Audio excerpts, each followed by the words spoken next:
It was 2 o'clock in the morning. Thick black clouds loomed over the sky, and the rain was growing heavier.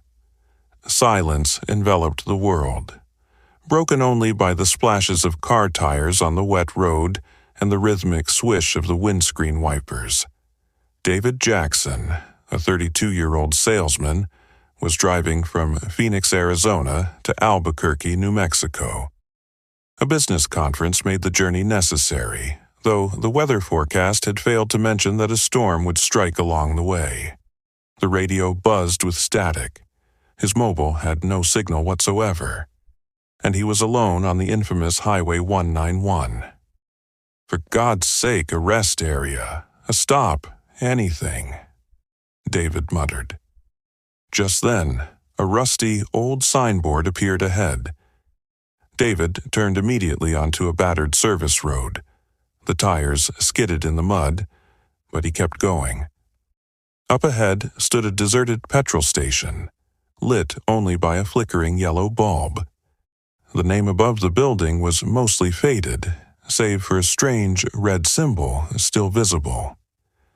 He stepped out of the car. The rain had eased slightly, but a gust of cold wind cut through him like a knife. No one at the pumps. Silence inside the counter booth, too, but the door was ajar. "Hello? Anyone here?" he called out. Silence answered. He stepped inside. The walls were lined with old photographs, shelves dusty with expired snacks, and a vending machine that looked oddly sticky. Behind the counter sat a small bell. David pressed it. No response. But then a door creaked open. An old man stepped in, short, dressed in grubby clothes, deep lines on his face and a hollow look in his eyes. "Do you have petrol?" David asked. The old man replied, "Petrol's there, but you'd best leave quickly."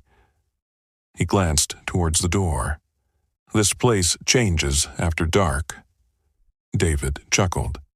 "Sounds like the start of a horror film." The old man didn't answer.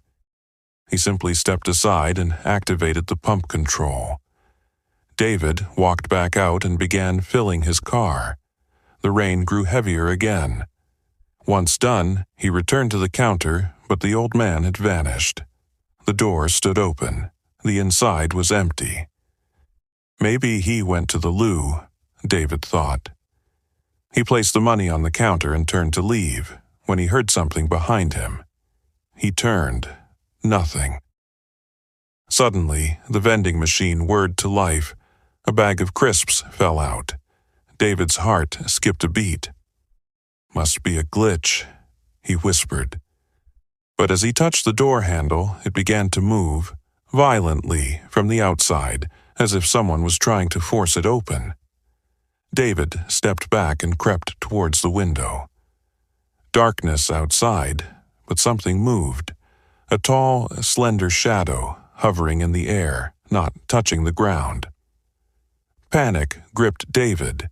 He slammed the door shut, bolted it, and leaned back against the wall, then footsteps from the back room. He crept towards it. The door stood slightly ajar, darkness within. He switched on his phone's torch, still no signal. Inside, scattered supplies, an old chair, a fridge, and strange claw-like marks on the floor. In the center, something written, "He walks when the storm rises." David's hands began to tremble. What the hell is going on? The fridge door creaked open. A blast of cold air hit him. A whisper, faint but clear. "You stayed. Now you can't go back." David bolted. He ran out of the store towards the car, but the car was dark. The doors were locked. "No, I didn't lock them," he muttered. Something shifted behind the car, a tall, faceless figure. No eyes, just two glowing red orbs. David screamed, but no sound came out. He stumbled back, slipped in the mud, fell. When he got up, the figure was right there. Then, silence. The rain stopped. The wind died. The shadow vanished. David turned. The store, shut. As if it had never been open. The petrol station, now swallowed by darkness. His breath came in sharp bursts. It felt like the world had frozen. The once lit station was now lifeless. He fumbled for his keys and tried unlocking the car. Still locked. He pressed the button again and again, nothing. He turned, no shadow.